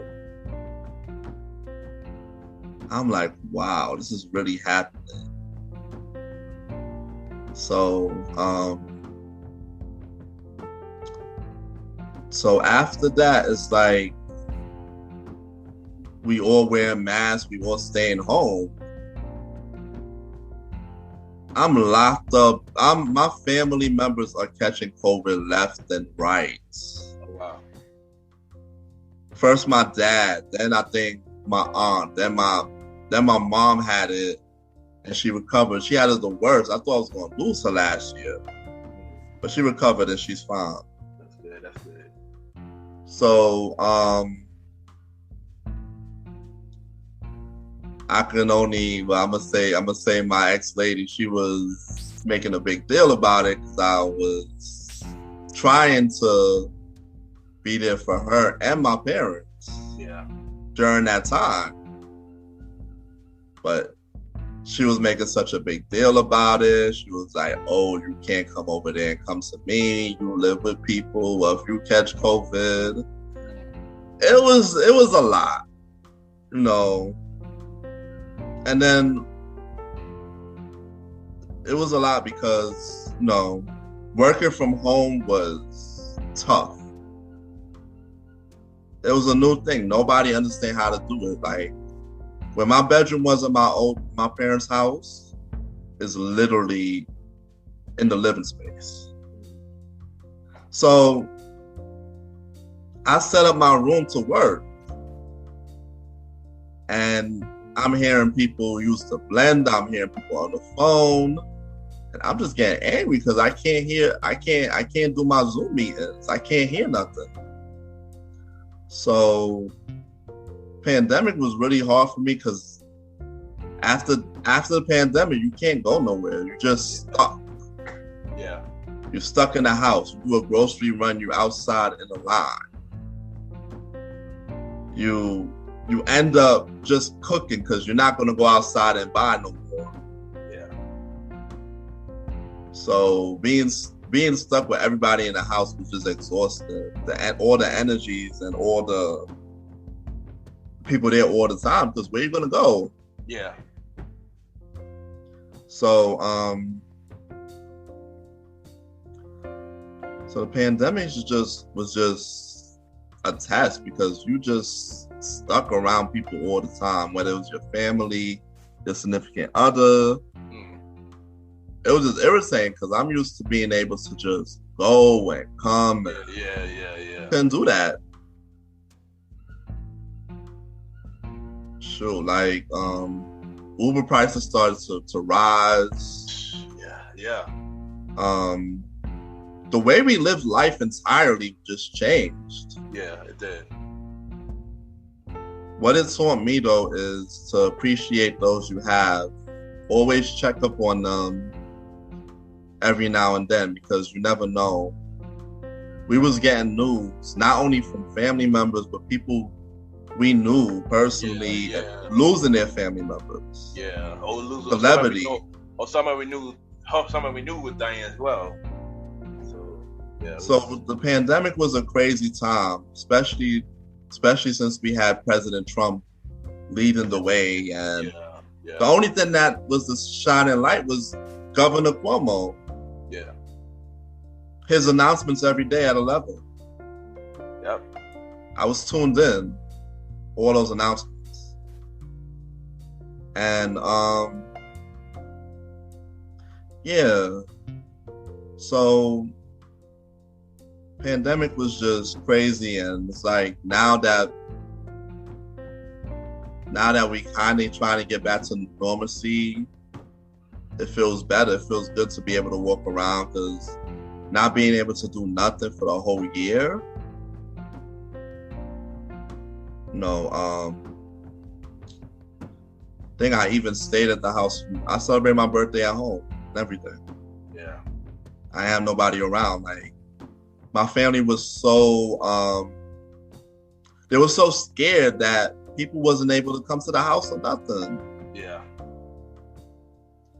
Germs lived downstairs to me, and he didn't even come upstairs for a while. We just talked on the phone. Yeah. And my family kind of irritated the shit out of me every week. So that's just how the pandemic affected me, man. Yeah. I'm just glad that I was able to still work and make money. Yeah. Do all the stuff that happened to me during that time. There was a lot of stuff that happened.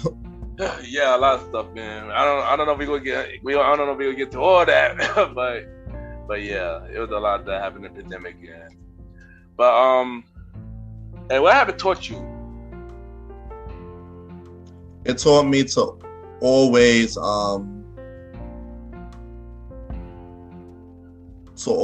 plan, always save for a rainy day, always have backup plans. Yeah, definitely. All right, so during the pandemic, I made a spin-off show. Originally, the spin-off show was originally called I Love Music, but Mr. Roddy, he talked about a lot of things. Like, I should talk about old school stuff. I talk about old school music. I talk about old school this, old school that. So I woke up one morning and I came up with the idea of the old school show. How do you feel about me when I asked you to be my co-host for the old school show? And how was your experience so far?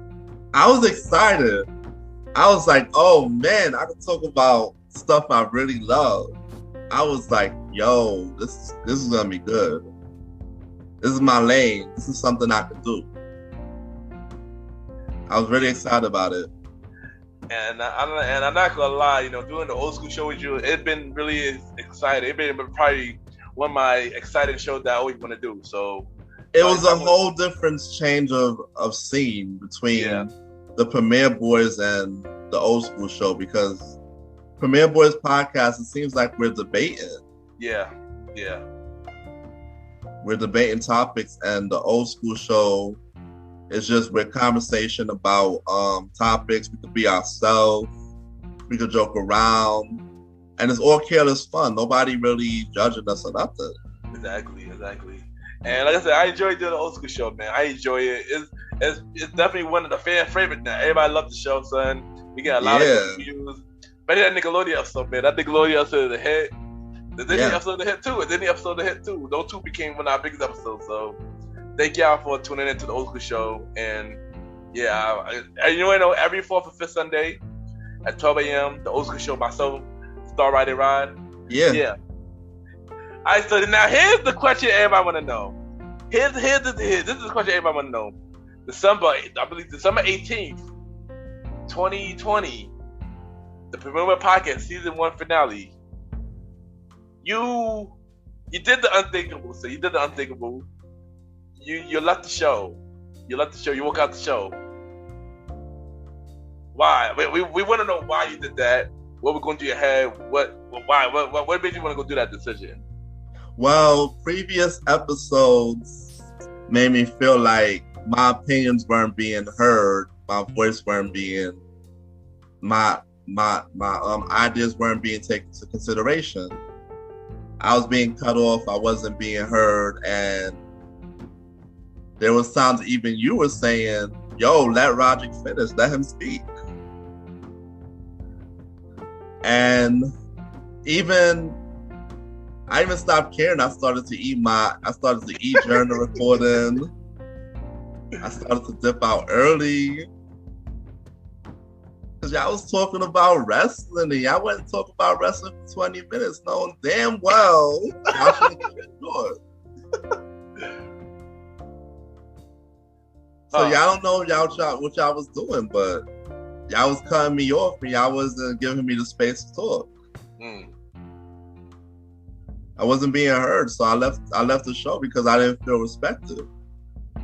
And you know, I feel you on that. And like I said, if I had anything to do with that, I apologize. If I had anything to do with that, it wasn't even more on it was more on Aaron Sands and Manny Mal part. Oh, okay. But yeah, so I mean, like I said, when that happened, so I was really shocked, yo. I was like, dang, man. Like you play a big role in the show, and you really did play a big role in the show. But the question is, are you planning to come back, or if you can't win, or it could be a long while, or you're not planning to come back at all? I plan to come back pretty soon after I take care of things I want to take care of. I heard it first. The Star Rider is definitely coming back real soon. We just don't know when. Anybody gonna surprise us? Who knows? But y'all still can hear him on the old school show, so that's good. Still get to hear him on the old school show. That's good. So, so the question is now, what next for Roddy Rod? What next for you? As in, like, your businesses and stuff like that, your careers and stuff like that, and goals. Right now, I need to work on getting back into driving.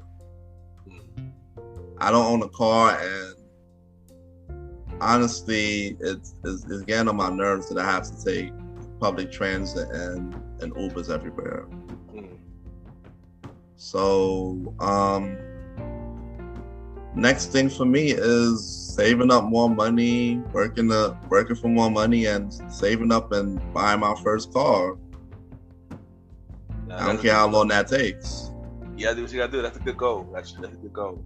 And then the next thing I gotta do is put myself in a position to be a family man.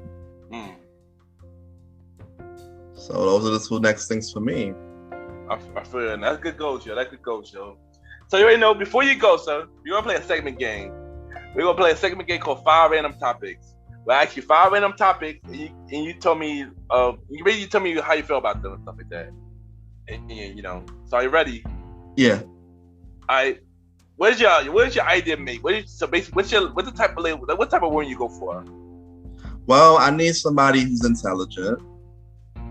I need somebody who is able to have my back no matter what, because things happen. You know? Yeah. Things are not perfect. No, I'm not a perfect person. Just need somebody who's open to being around my people and not complaining about doing stuff. No, I have a big family. Before I meet this person, I have a whole friends and family network. Yeah. Who know me for decades. You got to try to mesh with them somehow. And she gotta be pretty, and that's basically it. All right, ladies, the star right around singles, get at home.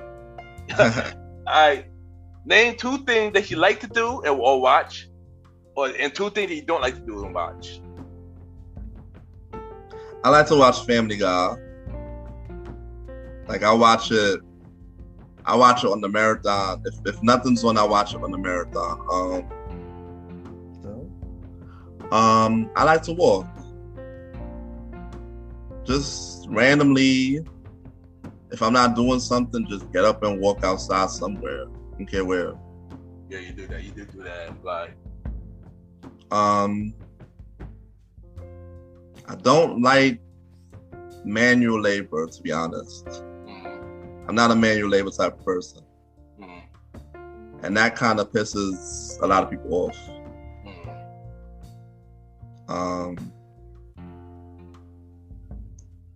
And I don't like,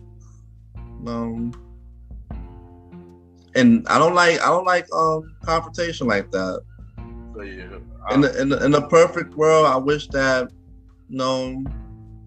everybody would just be cool and nice to me, and we'd all be cool and calm together. I feel you on that. Which artist you got in your headphones right now? Which artist? Yeah, it could be an old school, it could be a new school. It don't matter. Like who you listen to like in this very moment? So I listen to so much old school R&B right now. Give me 5 artists. Give me 5 artists right now. Don't matter, old school, new school. Don't matter. Alright. Migos.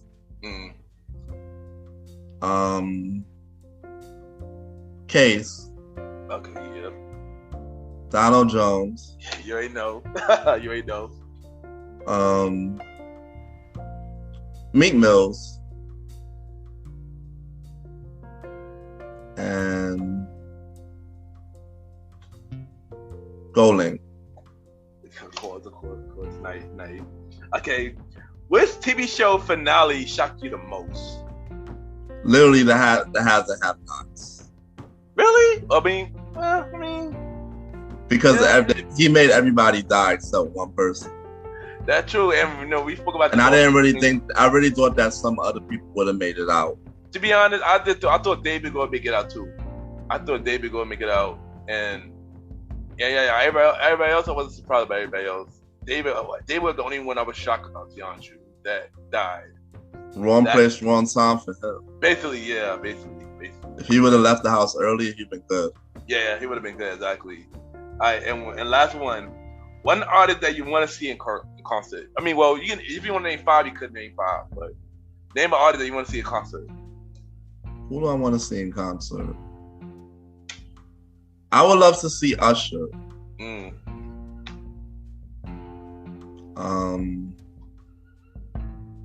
Joe Thomas. Did I seen Joe Thomas? Who else? There's a lot of people. Of course, Donald Jones if I could. Yeah. Mary J. Blige. Jay-Z. Yeah, definitely. You've not seen Jay-Z, I just want to see it again. The new songs. Yeah. And Kanye West. Definitely. Before we go, 2 things. Do you know Donald Jones is in a new group now? I heard. Yeah, him, Carl Thomas, my guy Carl Thomas, and I think they hosted a thing. They called a Shy. Yeah, they need to go on versus That would be exactly as that the would be group. fire. As a group. It should be them three versus Tank, J1, and Tariq Diggle because they was the group too. That'll be ours though. I know. I guess it could be like one for each. Like one from the Shy, and then another one from TGT.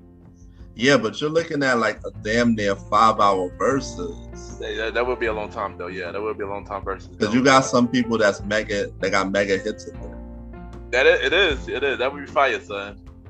And I agree with you on the Kanye West concert. I don't want to see Kanye. I did saw Kanye West in concert before.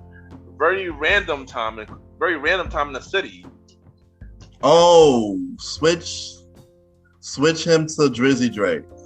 Drake. Yeah, y'all already know what to do when we mention Drake call me sexual under the comments.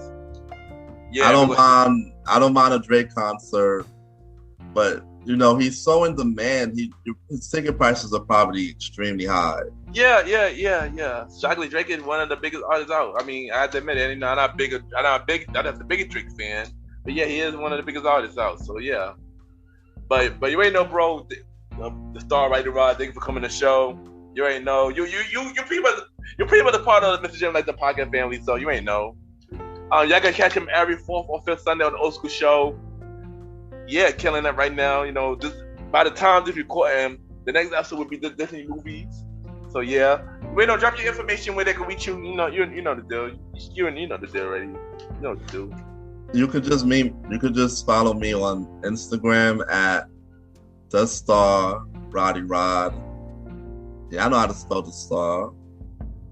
And then Roddy Rod, RODDYROD. That's how you can find me. Alright, nice. And catch them on the Old School Show with me every 4th or 5th Sunday. They got me. Be right back. Oh man. You are now listening to Mr. Gentleman Lifestyle Podcast Season 4. Yeah!